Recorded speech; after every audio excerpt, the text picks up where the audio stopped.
Welcome to the Unmuted podcast. My name is Jeff. I'm the host of the podcast where we talk about all things HR talent, HR tech, world of work, and anything else that is connected to that. I'm also the founder of ScaleHR. We just finally launched a brand new website, GoScaleHR.com, which is great. So we've been getting a lot of interest on that, which is fantastic. But back to the podcast, it lives also on GoScaleHR.com. Also on YouTube as well. So please comment, drop your thoughts and so forth. It's all about education and talking about top of mind topics. And so this topic here is a really good one, as I always say, but it's true.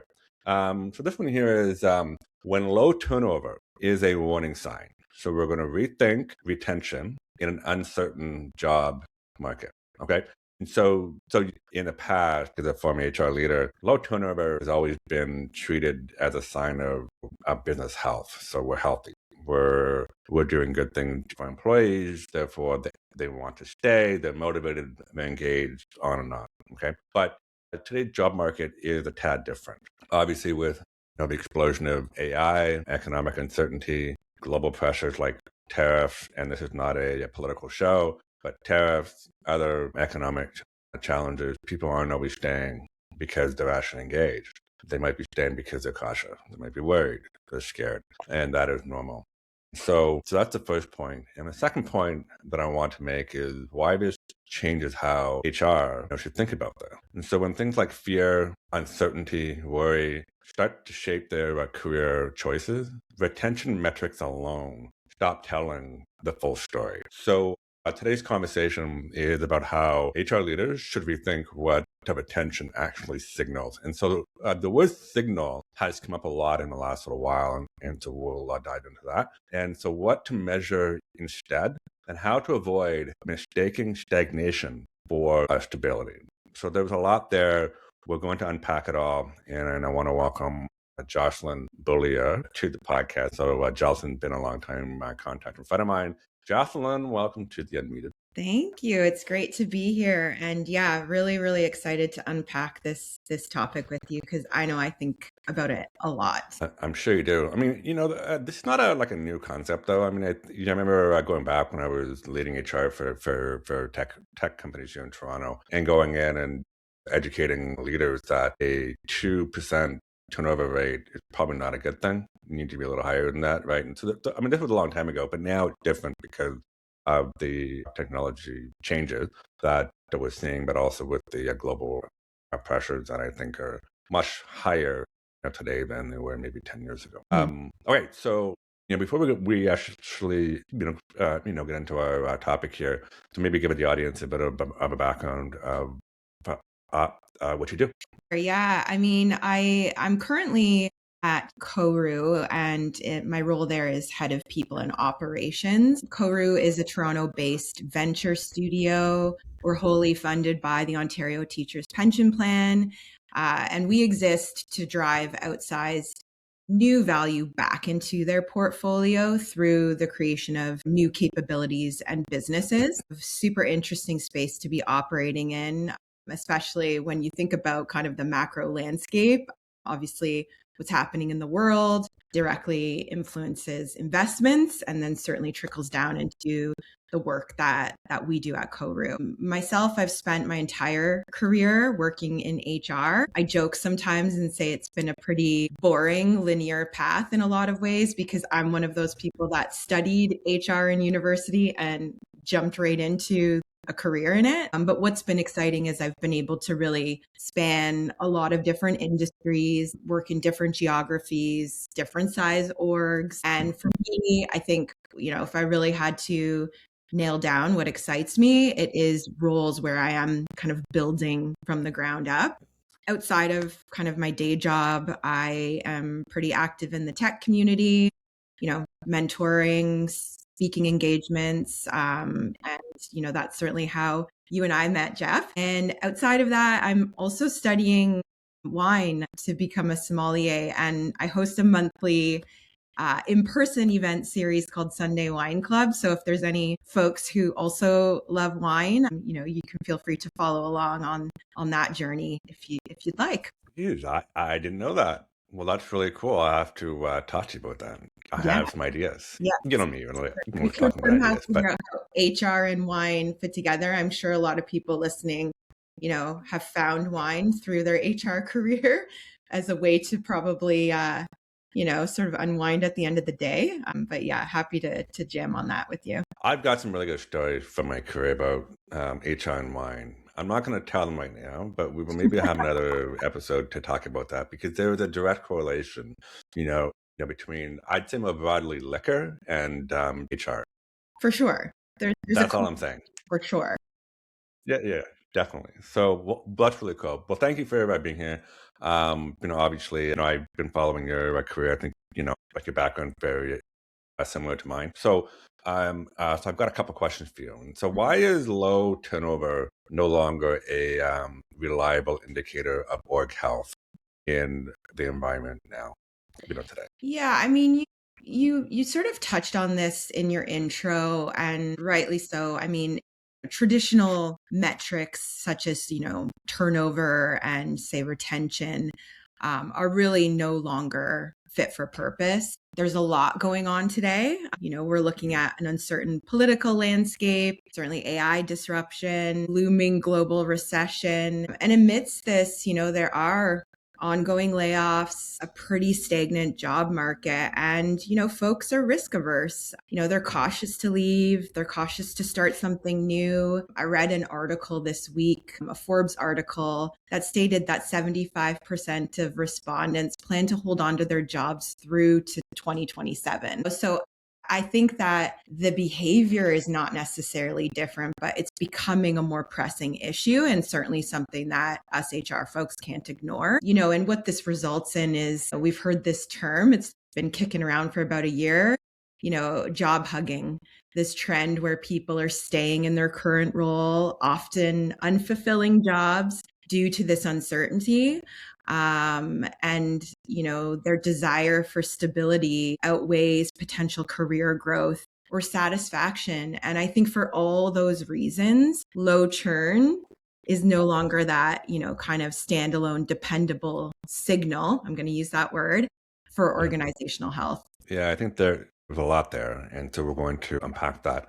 So we started talking about presenteeism, right? And so presenteeism in the workplace, all these different terms, but really they come down to the same root causes. And I think that too many of us focus on the symptom and not the root cause. And so I think that's what we really need to get to. And then the business environment has changed drastically just in the last 5 years. It just goes up and down and all around. So, it's a really interesting concept. And so I think it's a bit of a mindset shift. So just following that, how do macro pressures, so more high level, AI obviously is huge, layoffs, economic uncertainty, so forth, change the behavior of employee in ways that typical metric, right, retention don't capture? Yeah, I mean, this is the question, right? Like this is the thing I think a lot about is like if it's not, retention metrics we're relying on, if we agree that retention metrics are not capturing the full picture, like what are those? And I'm going to use it again. We should have a count for how many times we say signal, but like what are those signals that we should be looking at? I think a lot about too how behavior is changing and transforming in the workplace long before it shows up in our retention or turnover metrics. If folks are kind of feeling insecure or uneasy about the market or their job, this shows up in a lot of different ways. And I like to kind of categorize them as withdrawal patterns, like kind of bucket everything in this category of withdrawal patterns, and there's a number of different ways this can manifest. You said presenteeism. I think that certainly is one way. Some other ways it manifests is reduced engagement, maybe a reduction in psychological safety and trust, whether that's, the organization as a whole or even manager relationships. This is really relevant to the world I'm in. It could be reduced innovation, or risk averse decision making, less discretionary effort. So if folks kind of have that option, do I do that extra thing? Do I go above and beyond, or do I actually just stay in my lane and do what's required? And a more interesting one that could emerge or sort of show its head in the workplace is knowledge hiding. Folks can get maybe a little bit more protective of what they know. And, that to me is an interesting signal that, is worth looking out for. But regardless, I think when you kind of like holistically look at all of these things, they all significantly affect performance and culture. So yeah, I mean, it for me is that bucket of withdrawal patterns, and then sort of, depending on, the size of your organization, that will kind of dictate how easy it might be to detect some of these sort of indicators or patterns that I've mentioned. Before I get to my next question, I just have a follow up on that. Something that has come up a lot, and it really came up as the pandemic started, and that is all of our personal circumstances. And so, what I mean by that is things like mental health, personal health, burnout, personal commitment, family, financial well being, which is a huge thing now, and in Canada anyway. So all those things, like, where do you see those things kind of creeping into this challenge as well? Because obviously now our work and personal lives are blended. People who say, yes, I can turn my work off and then go home and not think about it or not do anything. I think those days are over. I mean, if you're in the professional sort of white collar type environment. So what do you think about that? So just if I'm hearing you correctly, so this sort of like how like maybe that blend of work and personal kind of almost compounds maybe because people are folks are facing in this like kind of macro landscape we're in. Yeah, I think so. Yeah. That's because a lot of people obviously are dealing with other challenges, whether it be personal, mental health, those types of things. There's a lot of other challenges, financial pressure. There's other challenges with family, caring for, aging parents, which is a huge thing right now. Things like that. Yeah, it's a great follow on. And honestly, like one of the things that I was going to kind of touch upon a bit later with you, but we can bring it up is, for me, what comes to mind and what I think is our responsibility as HR leaders is now's the time to almost like double down on like first principles. And what I mean by that is, we know that establishing trust in the work is a really important thing for us to do. We know that kind of that sense of belonging and purpose in the workplace is a really important thing. It's a driver, of performance. So I think about these first principles, and the reason I mention them is that, if we know or if we believe that we have done those things and we have a workplace where those things exist, then surely we're opening up the conversation where folks can bring forward if they do have these kind of external pressures or stressors that could be, sort of impacting how they show up in the workplace. It's a little bit more hidden, of course, if say you are not in front of that person every day and most of your interaction is hybrid on a screen, who knows? And so I would say it's almost about like really doubling down on like putting our time and energy into making sure you've kind of got that workplace culture where you've created the conditions that folks can share if they are really struggling with some of these other things. So that segues into my next question is about if retention is not the full story. So what other indicators, metrics should HR leaders be paying closer attention to now? Yeah. And I mean, there's a lot that they could be paying attention to, but I'll caveat kind of some of my thinking on this with it's obviously going to depend on your culture, the size and scale of your organization. I mean, you can't, if you're a super small organization with one HR person, obviously there's only so much you can do. And then obviously on the flip side, these super large organizations, you may not have like, HR might not have that close line to everyone that works at the company. So you have to be very purposeful with what you're leveraging. So that's my disclaimer. But regardless, I think it's a multi-pronged approach. Like I don't think there's any one thing you should be paying attention to or that one metric you should certainly hang your hat on. But I think regardless, we need to really shift our mindset with this and like not look at these end states, things like retention and turnover, and instead look at what we can call process states. So it's like almost like, how are we working together? Like, what are our ways of working? And I think that one of the first things that I think about is like energy and engagement, like some of these little micro signals that can show up, because obviously things like engagement don't collapse overnight. It can decay through reduced participation, slower responses.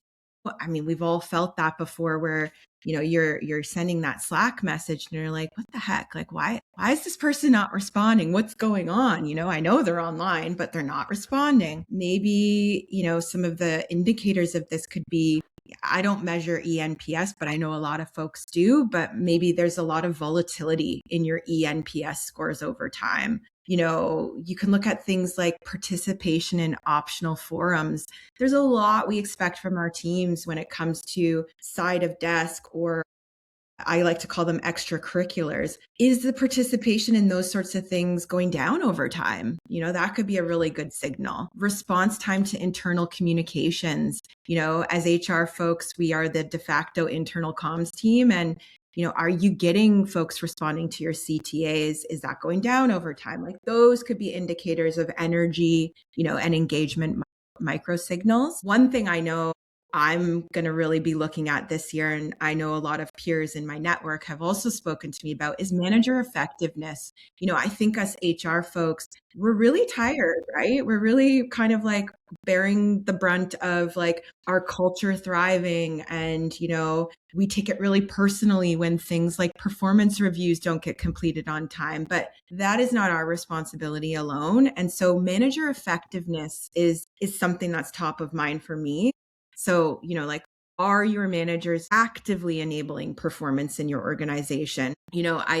I think there's a few metrics attached to this, like one-on-one reliability. Are they setting meetings and actually showing up for them, holding them as a priority in their calendar? Something really interesting, and I know we're just going through our end of year reviews right now, is things like feedback cycle time. So, what's the time between a manager, getting a performance signal and actually translating that into feedback to, their direct report? I say this all the time, and if anyone from my team hears this, they'll probably giggle, but I always say no new information in a review. It shouldn't be the first time somebody's hearing about a performance concern. So things like feedback cycle time, I think, is a really strong indicator of manager effectiveness. Another one that I think is particularly interesting for like kind of low churn organizations is learning velocity. So this is like the idea of, are we actually compounding the capability of our organization, or is it just kind of stagnating? Are we just kind of okay with like,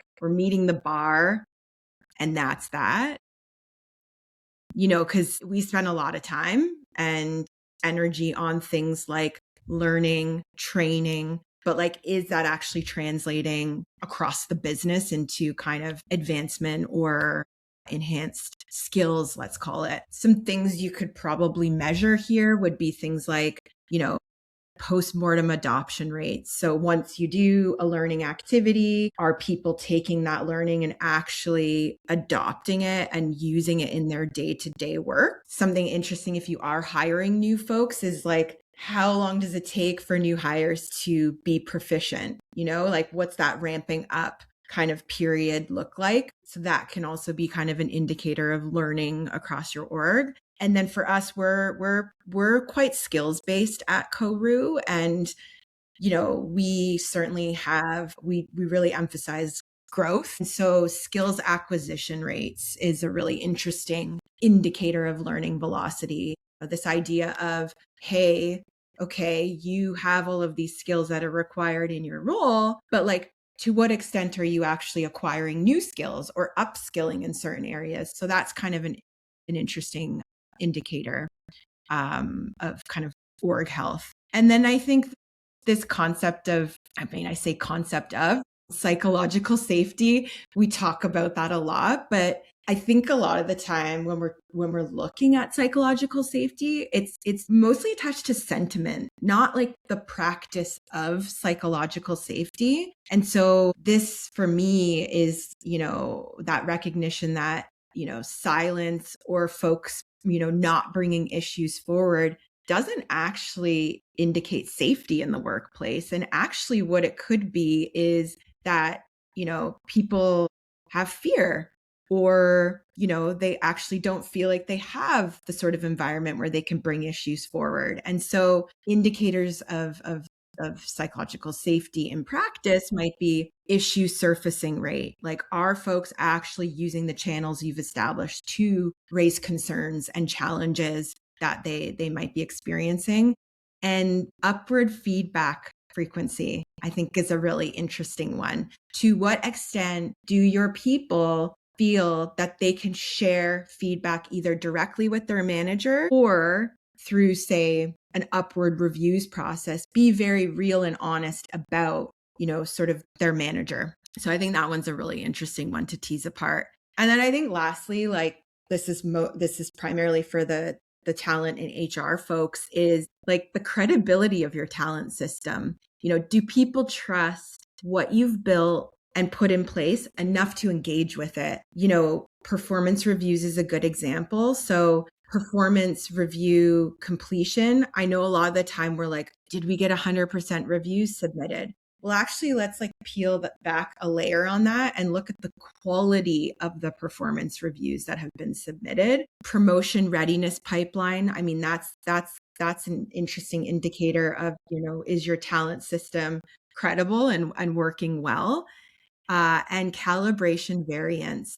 We actually just introduced a calibration step in our reviews process. And it's been really interesting to sort of leverage that, not just to bring about kind of fairness and consistency in our kind of feedback and reviews process, but also just to see, like, how are people rating? Like, what is the consistency in rating? Does a 4 on this particular skill mean the same as a 4 over here? Or are people rating people kind of, quite differently? So those are just some of the ways that I think we can dig a bit more deeper. And again, like I said, it's like really that lens of process, like looking at process states versus like these end states where frankly, it's often too late to kind of course correct and improve upon, sort of your organizational health. So for me, some of these I have put in practice, but also things that I'm really looking to prioritize, because we definitely have low churn at Koru. So that's a lot of, excellent tips and ideas. And I think it's safe to say that, obviously, if someone was sort of starting from square one, they wouldn't be able to do all of it at once. It No. gets sort of idea. And I think also one of the interesting things that I kind of got from that is it's a general trend in terms of what you said, is that you're actually talking about, things like engagement, like these are the outputs of that. I remember when I used to build HR strategy for companies, I used to do it based on what are people really feeling and saying, right? And so that really boiled down to actual engagement. And then from that, so what you just talked about are things that come out of that. So I think it's a message that we need to look at the entire experience of people. And I think it's very well said. So just turning our attention to, so this is my last question for you. So what are one or two, I guess, that maybe a top one or two practical ways that orgs can reassess how they interpret, retention data and respond and not overreact or create unnecessary churn, right? Mm-hmm. Yeah. And I mean, I talk about this a lot with my team, which is that, when we're pulling feedback or, hearing from the team, you don't just change everything because one person said something, so I hear you on the like overreacting or unnecessary churn, because, it's not saying because one person says it's not valid, but, I like to kind of inform our strategy and what we're doing based on sort of themes. But I think like some like kind of two small things that I think folks could do practically. One, if say you are going to look at retention data, I think it's interesting to segment your data to include reason to stay. So, we sometimes center our kind of like analysis on why did they leave? But let's flip that around and be like, well, why are you staying here? What keeps you here? One thing that I've been leveraging for a number of years is stay interviews. Not a new concept, but I think now is a really interesting time for folks to leverage something like a stay interview and really drill into what it is that's keeping folks there. Aggregate data masks kind of, when employees stay due to, say, external constraints rather than engagement or growth. And I think by having these conversations, we kind of get to unpack that a little bit further. Obviously, thoughtful questioning is a pretty key component of, stay interviews working really well. And so I would recommend for this one in particular, you're almost like pairing stay interview signals, internal mobility data, or even engagement drivers to kind of distinguish like what does healthy commitment look like versus passive inertia. I think we would be able to dissect that a bit further by having, I think, some of these conversations. And then you can target your interventions where they actually matter instead of, it's the same kind of reason why we've been saying for years, when you look at an ENPS score, where you're going to pour your energy is not going to be in the sort of, and I'm going to botch this because I don't use ENPS, but like those detractors, right? Or the folks that are kind of at the lower end of the scale. Like, don't pour your time and energy into those folks. We ought to be pouring our time and energy into the folks that have a healthy commitment to the organization. We want to do more of that thing. And then I think the last or second kind of practical way in which organizations can look at this is, I mentioned this is like pairing your retention metrics with internal opportunity velocity. Low turnover without movement often signals stagnation. So like track your promotions, track your lateral moves, skill redeployment, project-based mobility. All of those things are going to give you a more accurate picture of organizational vitality. And so shift that kind of response from how do we keep people from leaving to how do we keep our talent progressing. So I think those are kind of two practical ways that you could kind of interpret your retention data. Very well said. I think what I heard from that was really you need to look at that single metric in a group of many, which I think is logical. And I think that's something that we need to do. And I'm sure many people do that already. It's just, I think it just needs to be set out right. Having a dashboard of some sort, looking at multiple things, then you can actually see some of the trends, over time, and you can see how things move. How they're actually correlated. And I think it becomes really obvious if you've got that proper dashboarding. So this is a question that I ask everybody just to end. So if our viewers can learn just one thing that we've talked about today, what is that one thing? I know everybody asked me, well, I want to talk about 2 or 3. I said, no, just one. So I'm pushing you into this. So what if one thing, the top thing that anyone can take away from this? Yeah, this was tough for me to think of just one thing, but I would say that, rebuilding trust in leadership and cultivating a sense of belonging and purpose will really kind of determine how people perform this year. I deeply believe that. And so I think that would be my one thing I would love for people to take away from this. That is excellent feedback. Trust is obviously very, very important. It doesn't matter what you do in an organization. You can pay people really well, and trust can suck, and they'll just hate you for it. Jocelyne, thank you very much for being here. I really appreciate it. Excellent insight. And so for all of our viewers, this is the Unmuted Podcast. I'm Jeff, your host, founder of ScaleHR, SocialHRCamp. Our videos are on YouTube, on our website as well. And so I want to hear from you. It's all about, conversation, pushing our industry forward. And so, if you have thoughts, obviously, I love a good debate as long as it's healthy. So please chime in. And so Jocelyne, thanks for being here. Thanks for having me. This is